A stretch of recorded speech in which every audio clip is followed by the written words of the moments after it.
Hi there, everybody. Just inviting Laila up on the stage to join us on video. So give us just a minute till she's there. Hi, Laila. Hi, can you hear me? Yeah, I Yay. can. I'm going to join you Good. on stage in just a Okay, second. great. And it's pronounced Lila, by the way, though I know it's spelled Layla. Thank you for correcting me, Yeah. Laila. And your Or last many name? people think it is. You better It's correct your last. Ibrahim. I'm sorry. Ibrahim. Ibrahim. Ibrahim. Yeah. Okay. Ibrahim. Okay, great. All right. There we go. Oh, there you are. Hi. Hello. Welcome. Thank you. I'm so excited to be here. This is a Yeah, new we're format for excited to me, and have you. I know you're it's a a new new format. person for me. And yeah, It's, I'm a new it's person for you, great. I imagine. So, hello, Firesiders, and welcome to Adventures by the Book, where our mission is to connect people and communities through the power of books. I'm your host, Susan Macbeth, and I'm very delighted to be hosting today best-selling author Laila Ibrahim for her new book, Scarlet Carnation, This Beauty. And it is a beauty, isn't It's it? a beautiful cover. They did a great job. Yeah. Yeah. So I think by now most everybody knows kind of the features of Fireside. So I'm not going to go over those too much. But if anybody has any questions, they can pop into the React button and type in the chat and ask questions. And also, this is an interactive program. We encourage you to join us on stage to chat with Laila, ask her questions at any time. So be thinking of those questions as she's chatting, and you can join us on stage in a little while.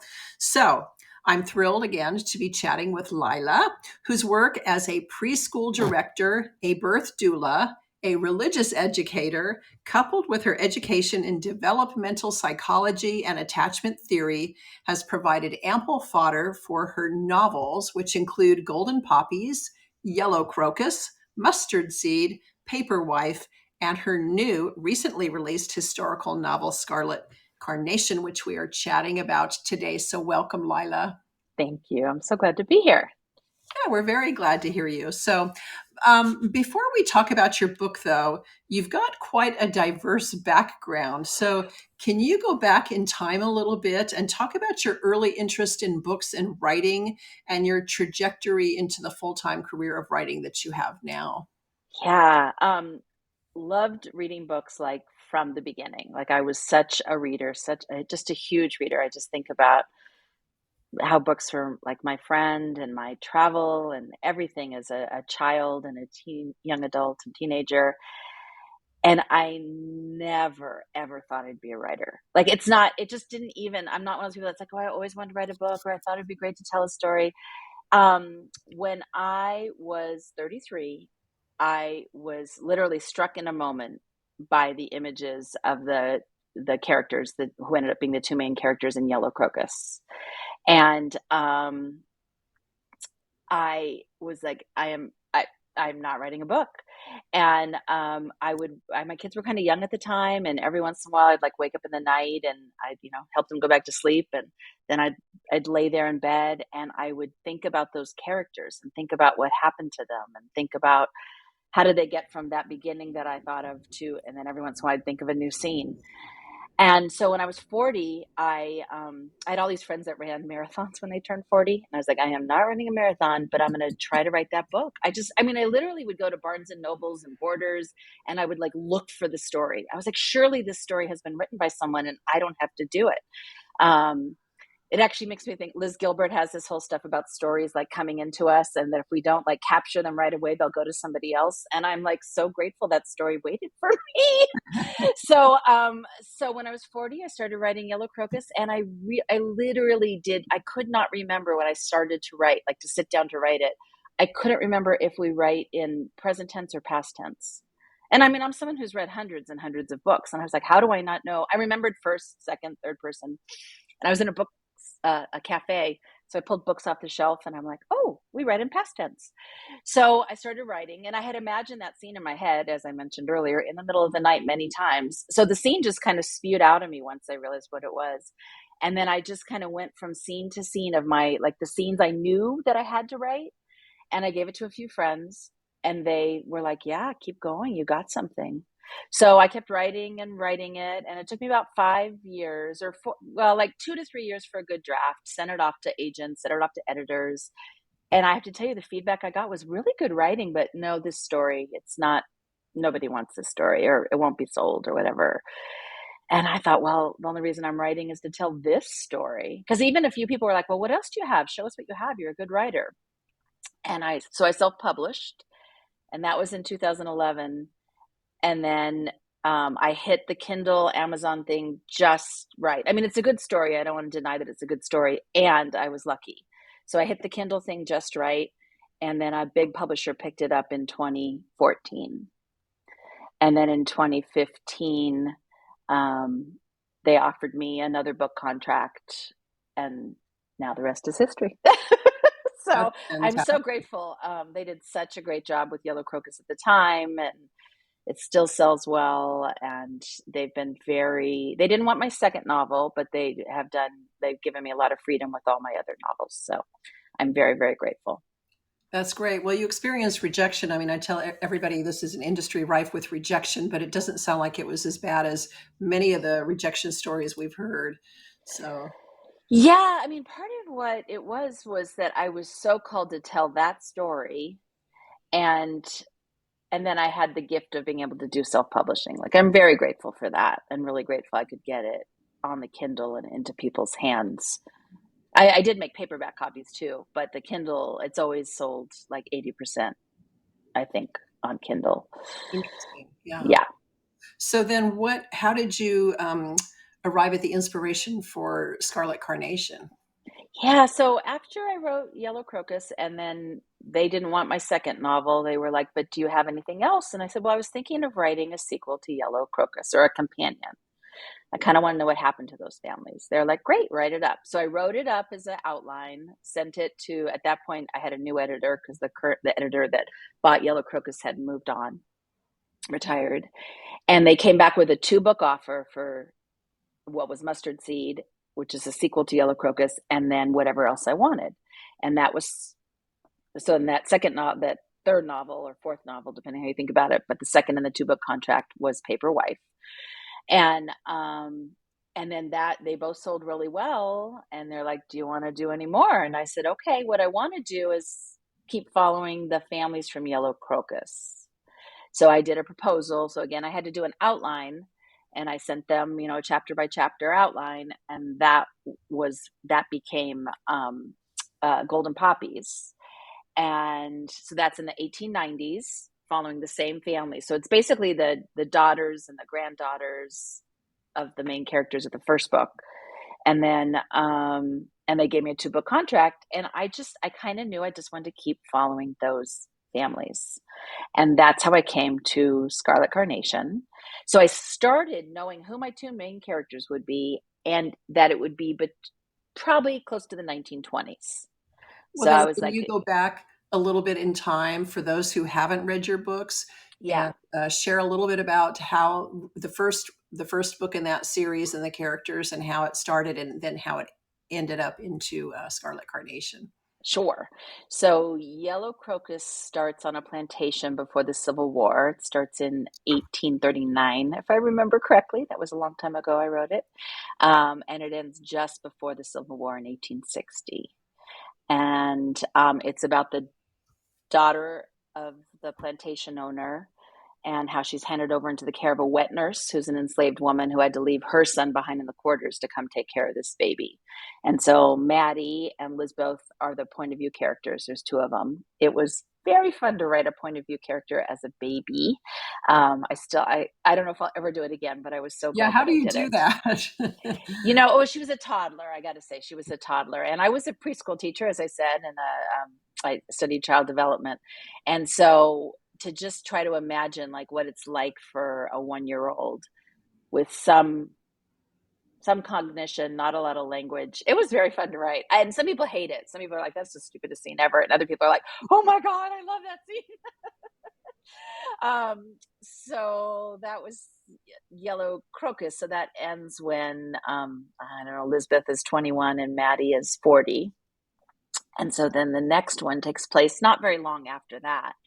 and Maddie's daughter Jordan is the point of view character, and she's 19. And then at that point, Lizbeth's in her 30s, or even close to 40.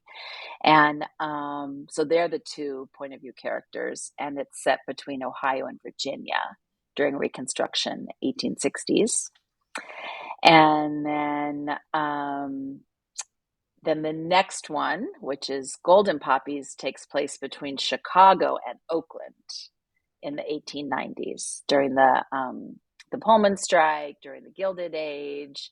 One of the main political things going on in that is women's right to vote and people who are working the suffrage movement. Yeah, that was, anyway, so that's that book. So that's the 1890s. And then this next one, which is Scarlet Carnation, then is Lizbeth's granddaughter, May, and Maddie's granddaughter, Naomi, are the points of view characters. It's set in Oakland between, and I knew I was going to set it around the 20s. So then I just started looking at newspapers. My favorite thing to do is just like go through the Oakland Tribune and read the front page and just notice like what was happening in society at that time. And I just read the paper, and then I like, oh, what about this? And then I might do a little more academic research or historical research.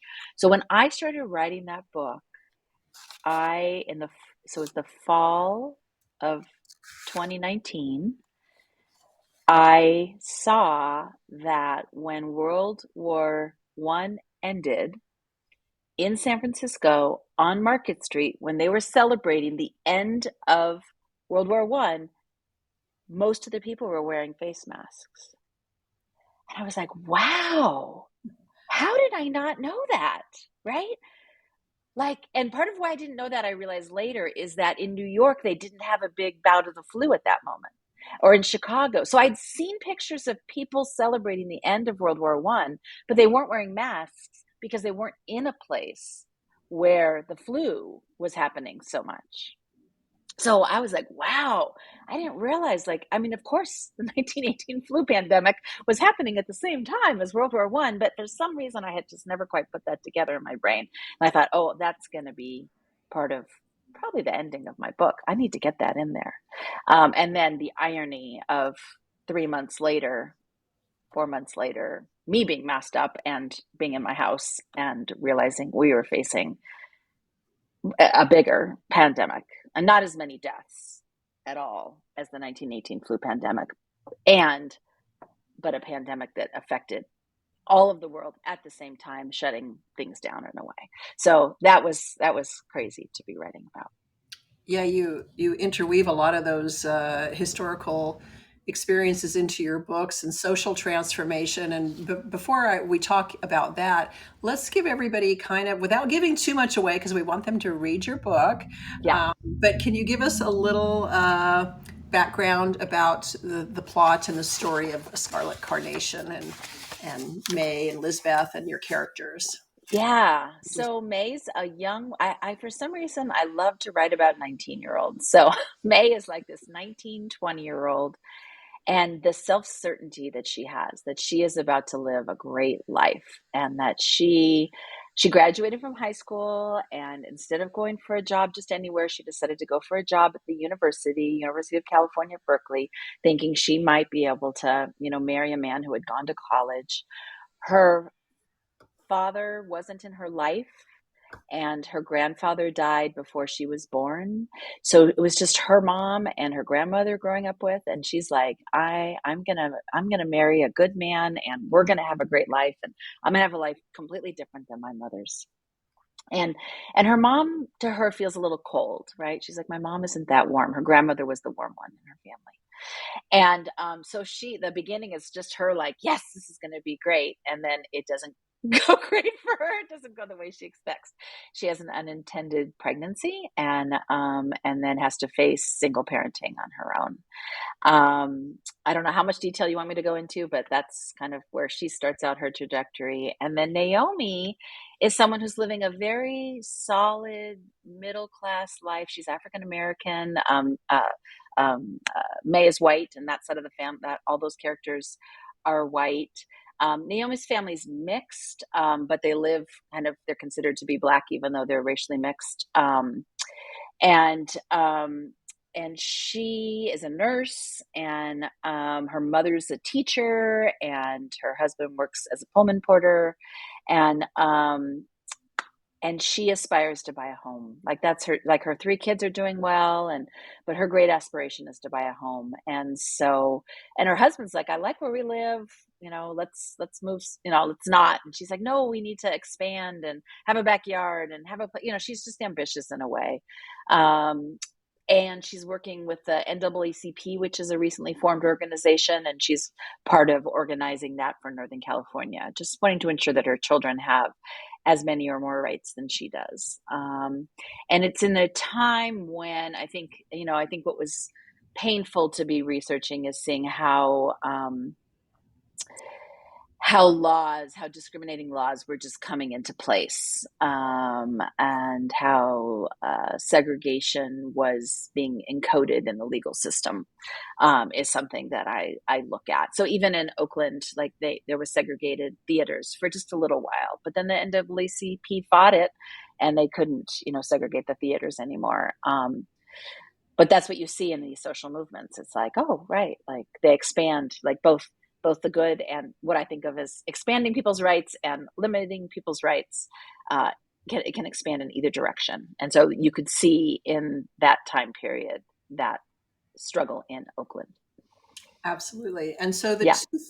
two families on outside appearances are very different, but they actually have a bond. And can you talk a little bit about what their bond is and how that works in the story? Yeah, so I mean, the primary bond is actually through their grandmothers, Lizbeth and Maddie, who just loved each other and adored each other, and that's the primary emotional bond, and their sense of Maddie being this amazing, matriarch, even though she was an emotional matriarch to Lizbeth and not a biological matriarch to Lizbeth. And then, that's so funny to think about. Jordan marries. So, but then it gives something away. But there's a so we find out at the end of Yellow Crocus that one of the enslaved women in the house is actually Lizbeth's biological half sibling at the end of that story, and so she is an ancestor of Naomi. Right. So they are actually cousins as well. But at this point, they're second cousins. So they do have a biological relationship, and then they also have a emotional. And because, what I said I studied is attachment theory. Attachment theory is like that's just the thing I like. I don't know. I just find it fascinating. And that attachment theory, like through our attachments with people, that's who feel like your psychological mother is as important as your biological mother. And so in this case, like Lizbeth's psychological mother was Maddie. And that connection down through the line is as or more important as the biological connections. Right. And you've got so many themes and topics, and I mean this is a great book for a book club discussion, right? Because there's so many things to Yeah. talk about. Yeah. Is there a particular overriding theme that you really wanted to, for people to talk about and get out of your book? Yeah. So I'd say all of my writing has two things. So one is like I write about strong women mothering in the face of oppression and finding spiritual strength to get through those times, right? Like where do they find the strength to get through it, and what of that strength is a spiritual strength. So that's one thing that's really important to me. And then the other thing that I think about a lot is like the United States. I think all nations are a caste system. All cultures are a caste. There's a caste system baked into them. And so there was a caste system baked into the United States at the very beginning. And if you were, let's see if I get this list right, white, Protestant, male, able-bodied, and straight, you had more privileges and wealthy, right? Those six things. You had more privileges than people who were not those six things. And somehow that Constitution was written in a way, because like if I had been born in what was became the United States in 1800, I would have very few rights. I wouldn't be considered a citizen. You wouldn't be considered a citizen, right? I'm just Right. like, oh my God. And yet somehow this Constitution was written that when it just kept expanding who was a citizen, right? It kept expanding who had rights. And I am so grateful for all the people who came before me who said, no, no, no, no, me too. Me too. I'm a citizen. I get rights here. And they did that so much and so often that by the time I was born, so I am married to a woman, so there are rights that, when I was born I did not have, but I could vote and I could go to school and I could buy a house. Although, interestingly, even when I was born in 1965, apparently women who were married couldn't have a credit card in their own name, which I'm just like, what do you mean a woman couldn't have a credit card in her own name? Like, you learn these things when you do history, but you're like, okay, that's just weird. Until the So, like merchants in, realized what they were missing out on, right? right. So, yeah, so that's like, okay, like we can keep opening the welcome table, right? We can keep working for a future where there really is liberty and justice for all. Like I remember being 10 and saying the Pledge of Allegiance and being like, no, it's liberty and justice for most, for some, probably most. Like I just wasn't sure. But I knew it wasn't for all. I absolutely knew it wasn't for all. But I do believe there can be liberty and justice for all. So I think that's what I'm working for as well. And so is that what you want readers to get out of your book? What do you want them to get out of your I book? want them to get out of my books that, like, okay, here's this thing in the past that felt almost preordained to change. Like, of course it would change. And it's like, no, it's only changing because these humans are working to change it. And so that we all should be called to plant seeds of love and justice in all the ways that we can. And we're not going to know the outcome necessarily, but we still need to do it. And that it's just people doing it. It's not like there's these big historical figures we read about, but I'm talking about just a woman. Like one of my great examples, this is from Golden Poppies.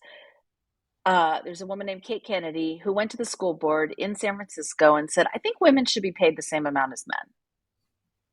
And the school board, made up of all men, went, sure, why not? Yeah, women should be paid the same as men. Like you can see the pay lists, right? So there's the year before she went, and men were paid on this pay scale, and women were paid on this pay scale. She went to the school board. Those men went, yeah, right, women should be paid the same as men.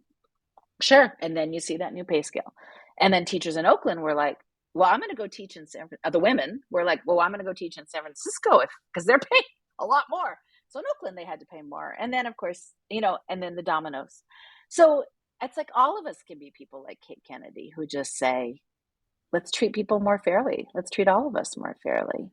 So I guess that's what I want Yeah. my readers. And I also want my readers to see how much that history is prelude to now, which happens a lot. I love to call into book clubs. I Zoom into book clubs. And when we talk to them, they'll be like, oh, that's just like it is right now. Except not. But so, history, it's prelude, but it's different. It's a spiral, I guess. Yeah, and I thought it was interesting too because a lot of books that I've read that incorporate race relations as one of the topics are typically taking place in the South. I don't read so much about California, San Francisco, Oakland area, and so I find that very interesting. And how do you differentiate the setting of your book, knowing that it's the same but it's different in the South? Absolutely. And that's part of what the progress that I want to keep going, because I think I'm going to keep going forward with these characters and their descendants and California style, the class system and the racism system in California is very different than when people think of things just in black and white, right?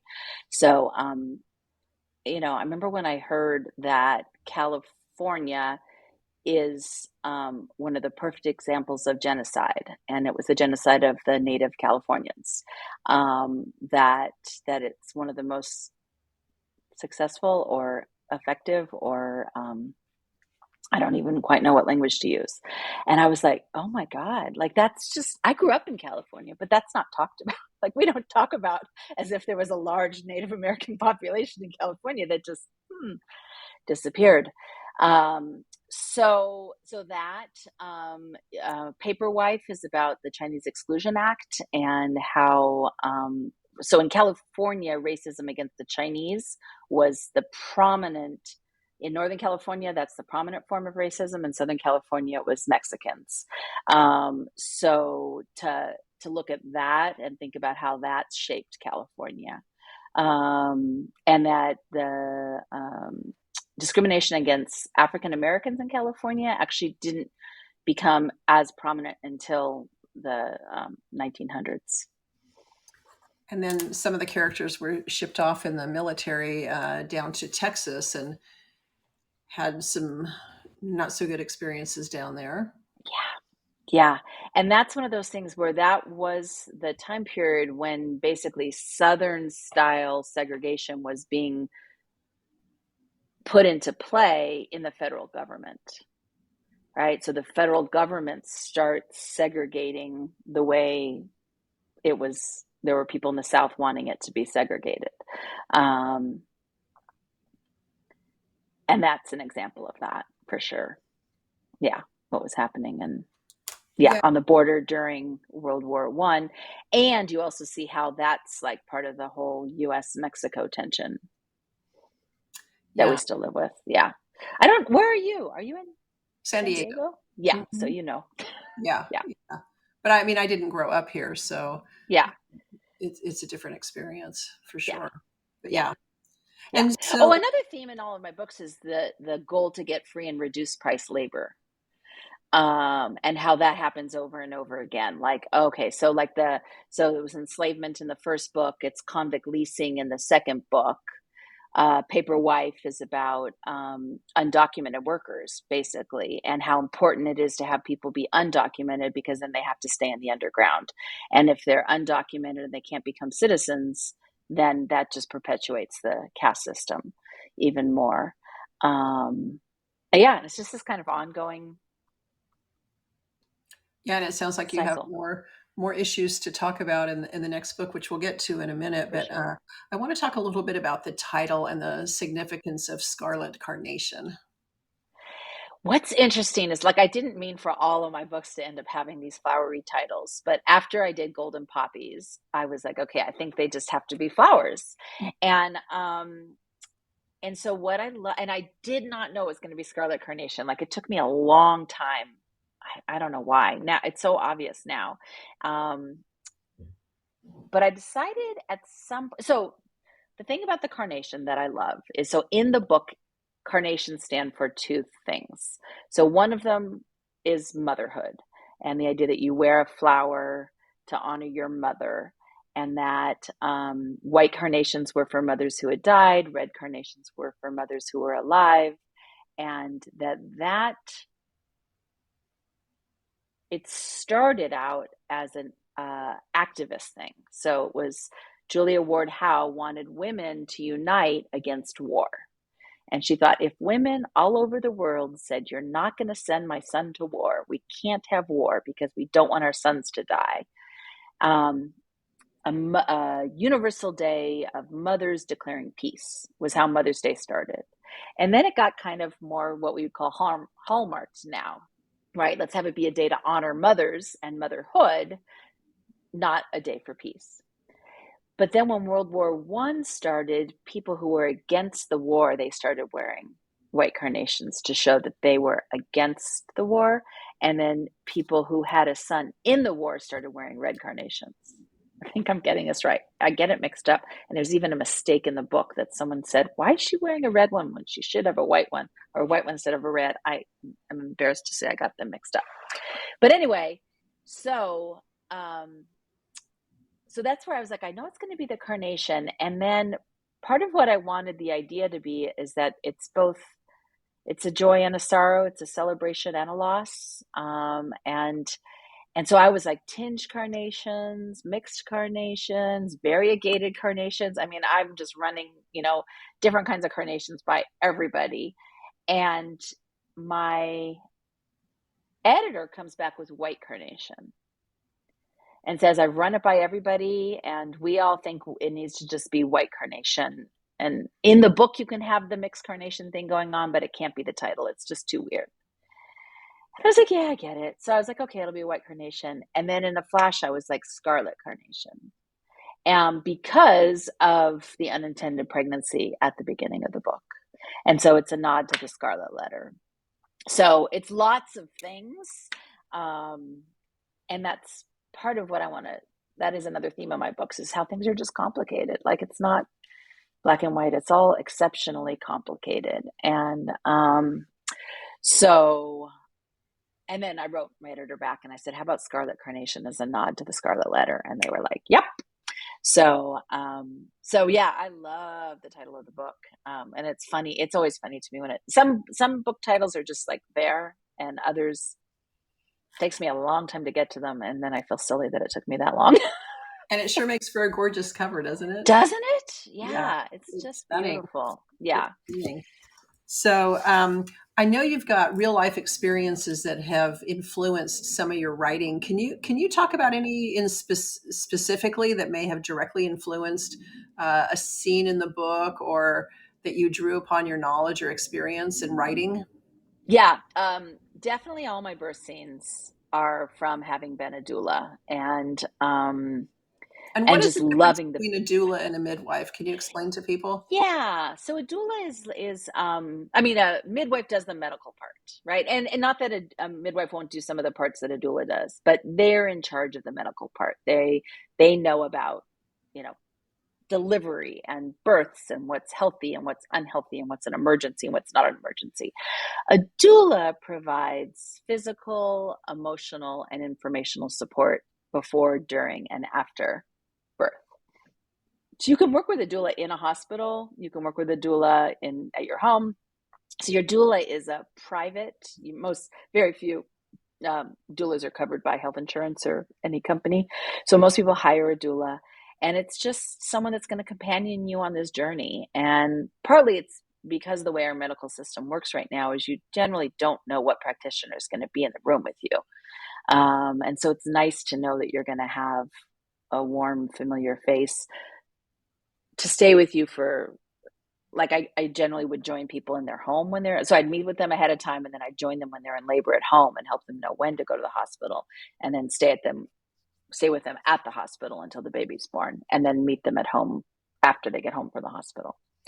But I'm right there at the birth, and during the actual, like, the crowning, the baby coming out, like, I'm still focused on the mom, right? I'm at the mom's head, and the midwife or the doctor's between the legs.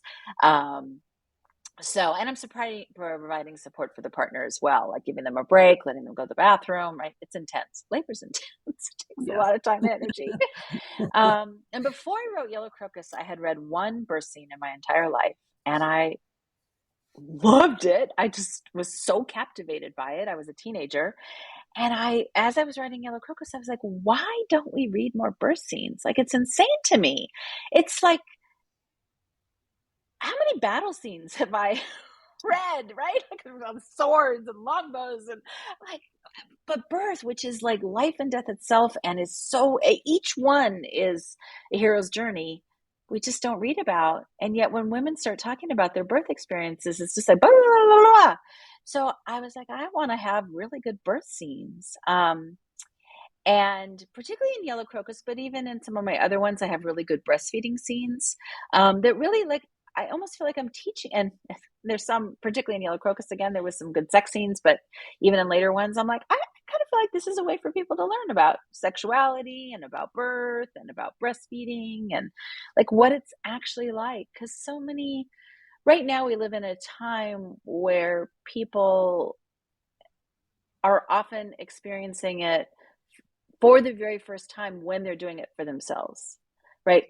They weren't there when their cousin's baby was born. They weren't there watching their best friend figure out how to breastfeed and what a struggle it is. So people turn online, which is great. It's a great way to get support and stuff. But I was like, oh, my books can be a way to help people think about what this process is like. So I think that the death scenes, I don't know, I like life and death. It's crazy. Um, so the death scene in Scarlet Carnation, I actually, while I was writing Scarlet Carnation, we were taking care of our friend and neighbor who was dying of cancer, and she had two children. And I knew she was going to be dying in our living room when the time came. I knew it was just a matter of uh, months or weeks. And I've been with a few people when they died, so I know those experiences. And so I both thought about it from the dying person's point of view and what it's like, or what the body is like during that time period or can be like. And then I thought about it from her children's point of view. And so when I was writing that scene and I had May just thinking about her, I just really imagined what that yeah, felt very present. Yeah, it felt very real. I mean, I could tell that you drew on that. Yeah. Yeah. Yeah, and so I know our time is going to be winding down shortly, so I want to encourage anybody in the audience who has questions or comments for Laila to go ahead and invite yourself up on stage, which you can do by clicking the little black circle to the lower left-hand corner of your screen and invite yourself up on stage to ask any questions. I know that you mentioned earlier that you're going to be continuing this family story into the next generation. So have you written it yet? Are you writing it now? What's coming up ahead for you?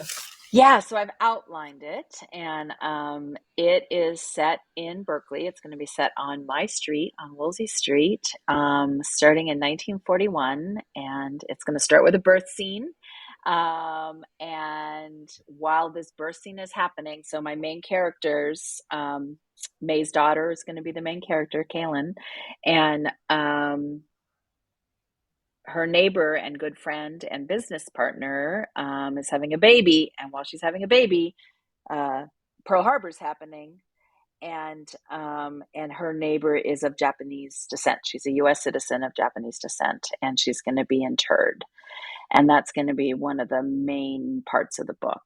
And I have neighbors on Woolsey Street who were interred during World War One. And and like I was just at UC Berkeley doing some research and just trying to think about what it was like to have your neighbors just taken away or go away, right? They did it themselves. I don't know. It's just a trip to research it. So that's going to be one of the themes. She is going to try to, have her husband not go to war. And that tension around, do married men go or not go? Her brother is going to go to war and he's going to disappear and going to be well, we'll find out. I'm not going to tell you the answer right now. Save And then something for us. her sister's going to be a Rosie the Riveter and just kind of love it, like love this time, because there were people that were like, oh my God, so much freedom. I can do whatever I want. And she's going to have these two young children and be worried about her husband. And then there's a couple it really transformed the Bay Area, right? Like it was like a gold rush, the number of people that came into the Bay Area during World War II. And then that's where a lot of there'll be racial stuff in it because it does, and housing stuff in it because I'm fascinated by that. Yeah. Yeah. And who do you read that inspires you? It's so strange. I have a hard time reading historical fiction right now, and even just like family fiction and things. I can do science fiction and I can do like young adult dystopian fiction. And I don't know why. It really was my genre before, but there's something about being a writer that makes it harder for me to read, which is just the strangest thing. But, So you're saying, I know a lot of writers say that they don't like reading the same genre that they're writing, but they'll read other things. Do you yeah. find that's because you're writing, or do you just find that in general that your reading tastes are changing? No, I think it's when I'm writing, or I think it's because I'm a writer. There's something about it, like it knocks out my story or it knocks out my characters. I feel like I just need it to be really different. So fantasy or science fiction seems to be working, and nonfiction, memoir sort of, as long as it's kind of modern. But it doesn't work well for me, to be reading much historical fiction.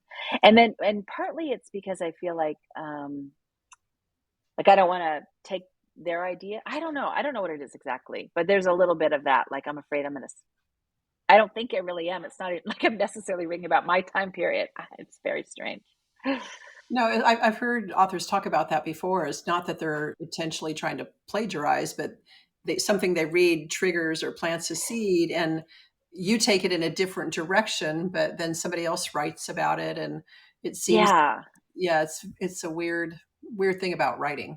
Yeah. And like, I read The Help, and I read like The Invention of Wings, and I read Shanghai Girls. Like, they're all a little like what I've written, right? And so then I'm like, oh, and The Help came out after Yellow Crocus.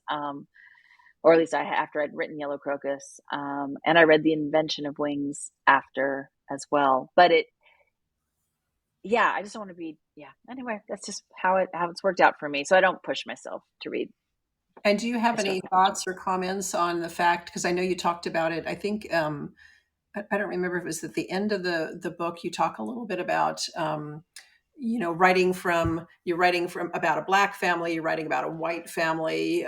Do you have any thoughts or comments about that whole situation? Yeah, I do. I think it's a really good question to ask. One of the frames that, and I actually wrote a bit about that at the end of Scarlet Carnation, which I hadn't before. Um, my thing around it is that neither side of those are my history or my family's history. So I'm not the descendant of people who enslaved people, and I'm not the descendant of people who are enslaved.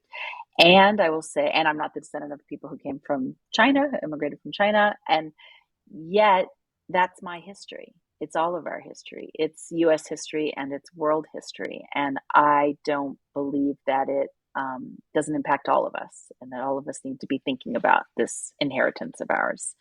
And I think what's most important is that I write respectfully and authentically, and that they weren't called sensitivity readers when I wrote Yellow Crocus, but I gave it to lots of friends who could give me honest feedback about it, people who are descendants of people of slaves and descendants of people who are slave owners who enslaved people.